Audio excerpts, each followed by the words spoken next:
Assalamualaikum warahmatullahi wabarakatuh. Bagaimana kabarnya hari ini anak-anak? Semoga kita semua selalu diberi kesehatan oleh Allah Subhanahu wa Ta'ala. Amin. Dan jangan lupa selalu terapkan protokol kesehatan.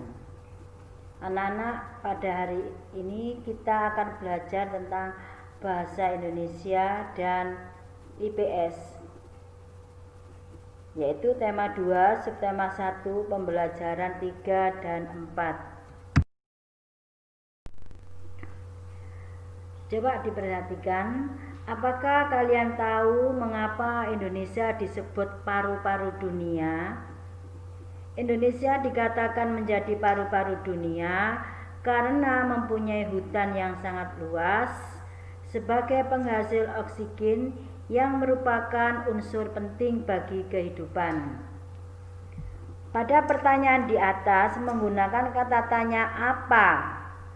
Kata tanya apa digunakan untuk menanyakan sesuatu atau hal.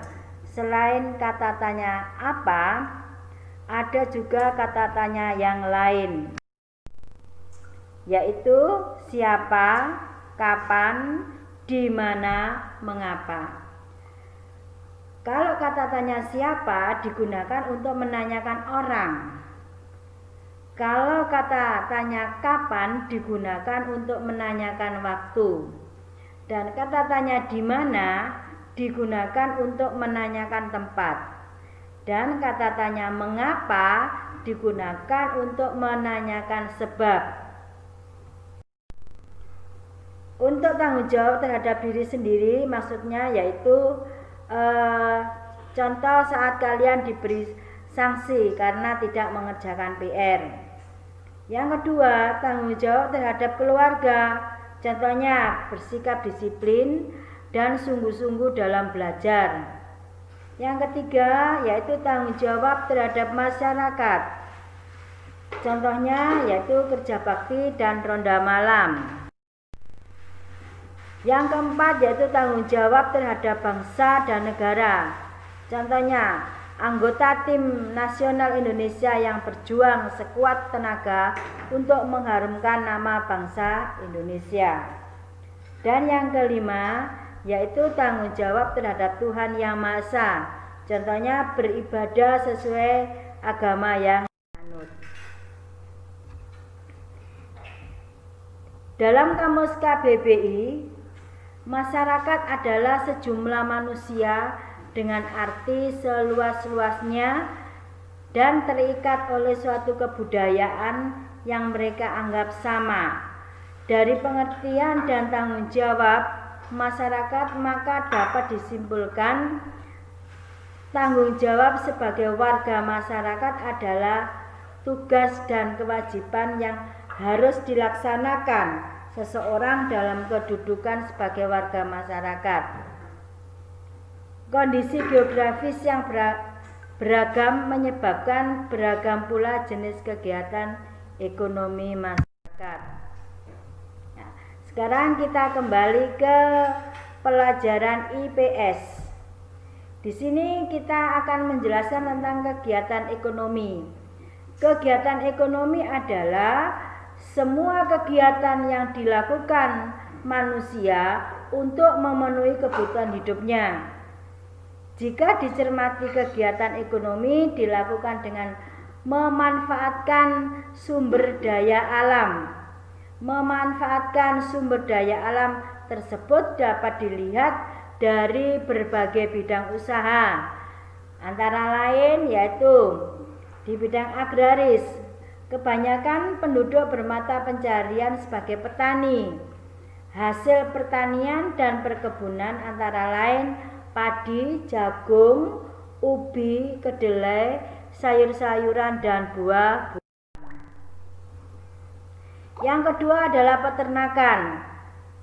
Peternakan adalah usaha untuk membudidayakan hewan yang diambil hasilnya. Kalau perikanan yang ketiga yaitu usaha perikanan, dibedakan menjadi perikanan darat dan perikanan laut. Kemudian yang keempat adalah pertambangan. Maksudnya yaitu barang tambang dapat dibedakan sebagai berikut. Contohnya mineral logam, mineral non logam, serta sumber energi. Yang kelima adalah kehutanan. Hasil hutan Indonesia antara lain kayu jati, peranti, dan rotan. Yang keenam yaitu perdagangan.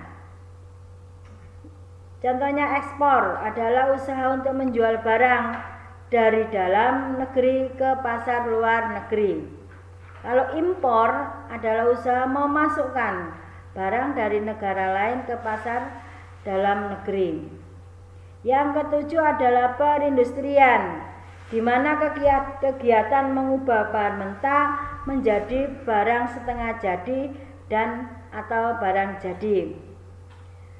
Yang kedelapan yaitu pariwisata. Jenis usaha pariwisata merupakan usaha di bidang jasa yang berkaitan dengan pemberian layanan kepada konsumen.